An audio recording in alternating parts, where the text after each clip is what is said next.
far better served if they were going to be represented by people other than those of us from the baby boom generation. You have pointed some of your bipartisan accomplishments in your statement earlier. Are you concerned at all about the ranks of senators who are at the table forming gangs, that's thinning out?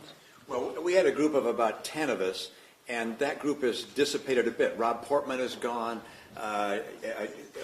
Susan Collins has become really the ranking member on appropriations. That's got to be her focus. Then you've got Sinema, Manchin, Tester on the Democratic side. So we're all pulling in different directions these days. Coming together like we had was a very unusual thing. Look, I recognize that I had an embarrassment of riches initially, which is as a first-term senator, I got together with a group of other folks, and we got a lot of stuff done.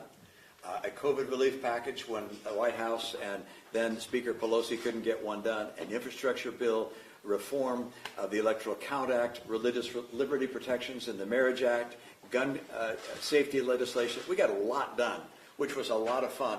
That's kind of unusual. And looking forward, I think it's going to be more challenging for something like that to occur again. Senator, are you going to seek elected office again? Will you run for office ever again, high office, Senate? I never imagined I would be running this time, and I can't imagine doing it again. But there's that old line from Dumb and Dumber, which is, there's a 1 out of a million shot. So you're saying there's a chance? All right. So I'm certainly not planning on that. I got no future campaigns in mind. Senator, what have you heard from some of your colleagues on both sides of the aisle when it comes to missing your leadership, missing your participation in these issues? And secondly, something you're very well going to be a part of, potentially, is another impeachment trial in the Senate, this time with President Joe Biden. What's your response to that? Well, I have been heartened today as I've received texts from a great number of my colleagues saying they're going to miss me. I appreciate that. I was heartened by the poll in Utah a couple of weeks ago that was very, very encouraging as well, with a very positive approval rating. That feels good.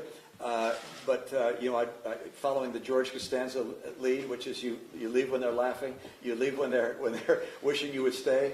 And I really don't want to be in an institution where people are saying, why is he still hanging around? Speaking of that, and so I'm going to continue to work over the next year and a half to really address the big 3 or 4 issues: immigration, the level of our debt we have, a climate change strategy, and a strategy to deal with China. What about an impeachment, on another impeachment trial potentially?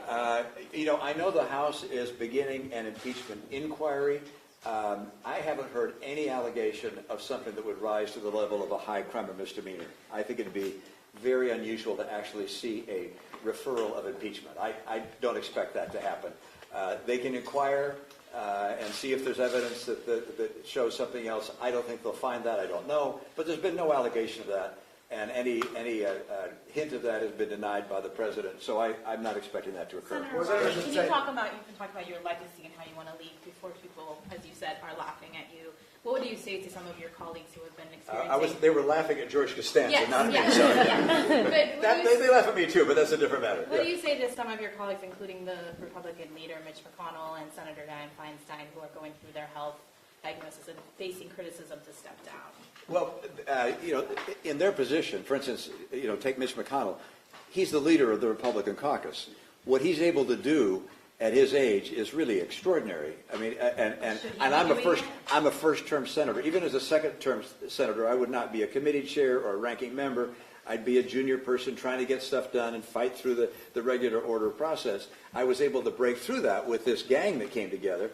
But he's in a position to make a real difference at his age, which, if I were majority leader of the Senate, I might reach a different decision too, but I'm not. Senator, in the excerpts from the book that just came out today, you had some harsh, at least memories of Leader McConnell. Are you at all disappointed by the leadership that you've seen in your Republican Party that you've encountered, particularly with the impeachment trials and in dealing with Trump? No, actually, I have a great deal of respect for Leader McConnell, and one of the mysteries to me is why he is so unpopular in national polls. I don't understand that.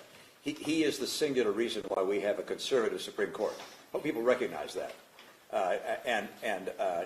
He also is a very effective leader of our group. When you have 50 people, a Republican group, basically 50 of us, every one of whom thinks they ought to be president, how you lead a group like that is not easy, and he has done it with skill and aplomb over a number of years. So I have nothing but the highest respect for him.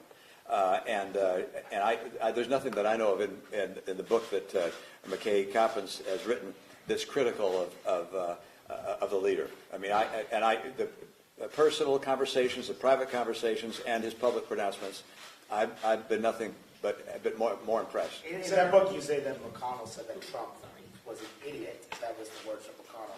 But one is that true? I'm not going to comment on those specific things because those were not quotes from me. They were quotes from a member of my staff who actually quoted that. So I won't comment about that. But I think who objected on January 6th are disingenuous. Cruz and Hawley. I think the point was that with regards to that comment, which is that I think Leader McConnell thought it was not a great idea on the part of Donald Trump to be critical of jury members at the time they were deliberating. It was kind of an obvious point. And then what about Cruz and Hawley? Because you said they were disingenuous on them objecting. I really do believe that many of the people in leadership, meaning elected officials who claimed that 2020 was a stolen election, that we need to recount the ballots or whatever, other than through the normal judicial process, I think they knew better. And I have expressed that numerous times. That's not a surprise. Look, democracy requires belief and credibility in elections, and so people who are casting aspersions on our election process are threatening one of the bases of our very foundation. So, I was critical of that and continue to be, and I'm sure they wouldn't be surprised to hear it again. Are you worried another January 6th could happen after this election? Is that part of? I think my guess is after the next election, whatever happens, there'll be plenty of people around the Capitol to make sure that doesn't happen again. What do you think it's going to take for the party to not be so dominated by Donald Trump anymore? I saw an article in the Atlantic which pointed out that young people are not warming to the MAGA message, and I think that's true. Whether Donald Trump is there will be someone that follows him, that follows in his footsteps, and gives the same populist patter. I don't think it'll be successful long term because I think young people are paying far more attention, are not going to be sucked into the populist notions, and so I think our party goes back to, if you will, the wise wing of the Republican Party as time goes on.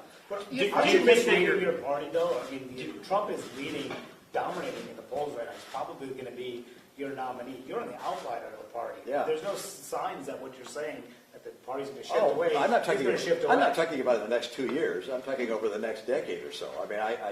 I mean, populism doesn't work. I quote that M.L. Mencken line, which is to every complex problem, there's a solution which is simple, clear, and wrong. And unfortunately, that's what we're hearing. And again, on the Trump wing of the party, I haven't heard policy other than saying we're going to build a wall. And by the way, he was president.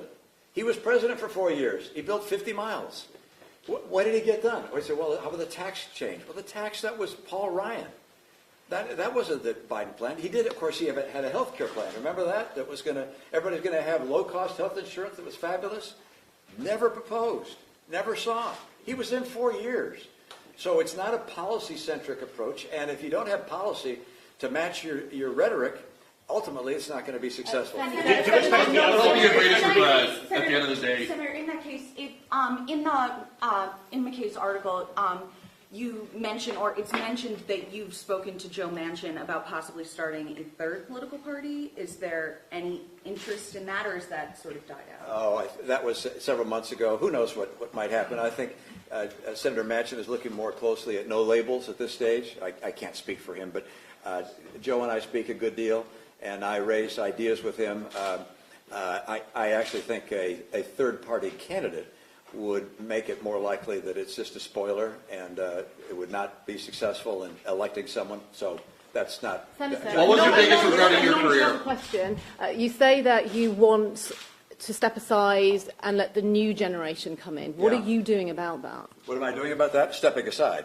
And I'm more also, than that. It requires you to do more than that. How are you getting young people into politics? Well, one of the things I intend to do is going on college campuses and speaking on college campuses to encourage young people to actually run for office and to vote.